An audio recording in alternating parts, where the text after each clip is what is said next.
Well, when you look at us throughout the season, we've been pretty good tacklers. When you look at the game that we didn't play well, we didn't tackle well. And when you just go back and you base it on the fundamentals, and a lot of times we sit here and we say things which are almost too simple to be true, but it comes back to fundamentals. It comes back to getting aligned. It comes back to communication, and like you alluded to, it simply comes back to tackling in space, because today's offense, what they do is they want to spread you out and they want to make it a one-on-one tackling situation, and somebody's going to have to do that at some point in the game. Well, defensively, we talk about effort.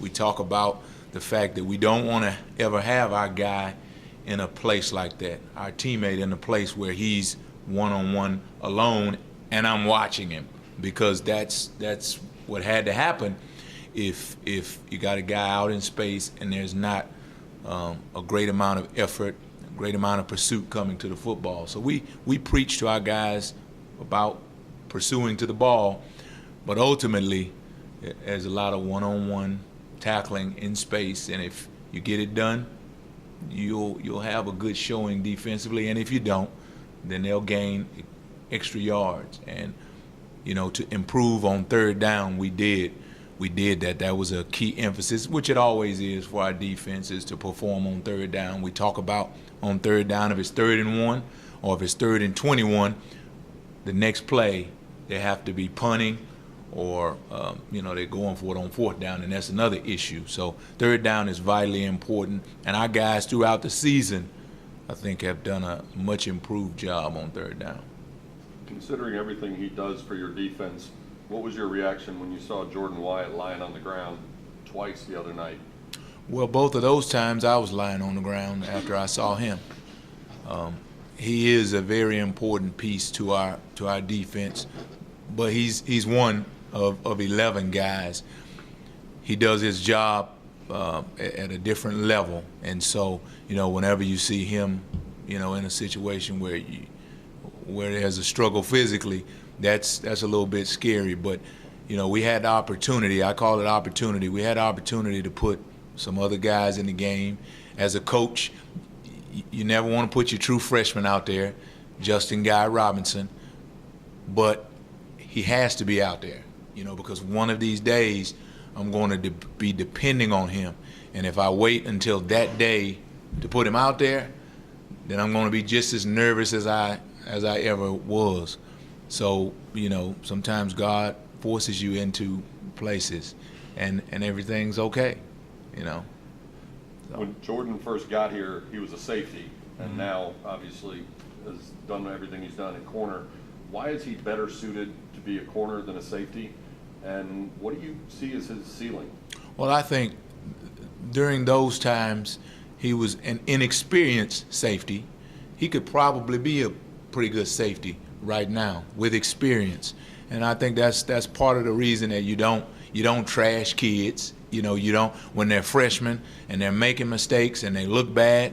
A lot of freshmen look bad. There are very few across the country that walk in, that leave high school and walk in and do well. We've had a few here who have done a great job, but there's very few of those kids. Most of them, in the recruiting process, they want you to tell them that they're the greatest thing ever and they're going to win the Heisman their freshman year. And then when they see the speed of the game and they have to get accustomed to that, they come back to reality. So that's what happened to Jordan, but that's what happened to a lot of guys, especially on our defense. Guys like Anthony Roan and Mason Gentry, if you go back and watch their film from that year, it wouldn't look good, and I had to come in here and smile, and I watched their film.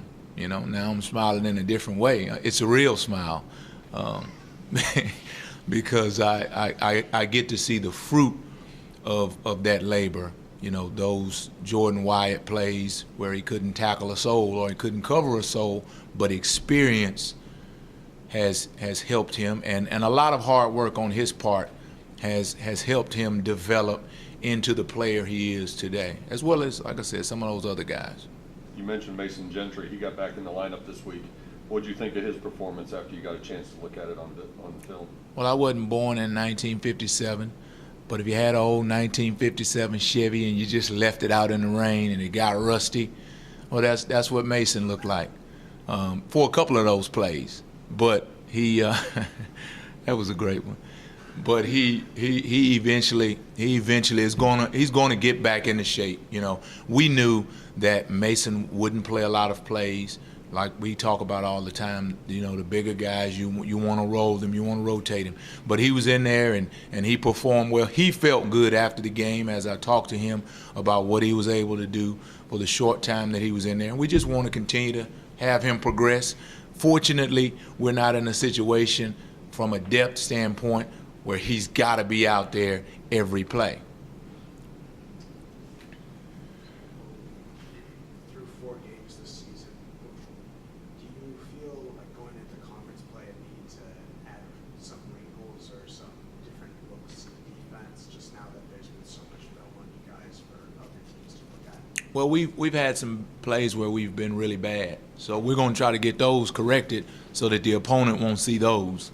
The future opponents won't see those. But no, to answer your question, we are really looking to do simple better. And coaches probably stood up here and said that, but that's the quest is to get our guys to know what they're doing. And you know what? To be a great coach, to say that hey, I just created this new blitz. That's exciting in the film room, in the game planning room, but when you go out and have your players execute it, there's a lot that comes along with that.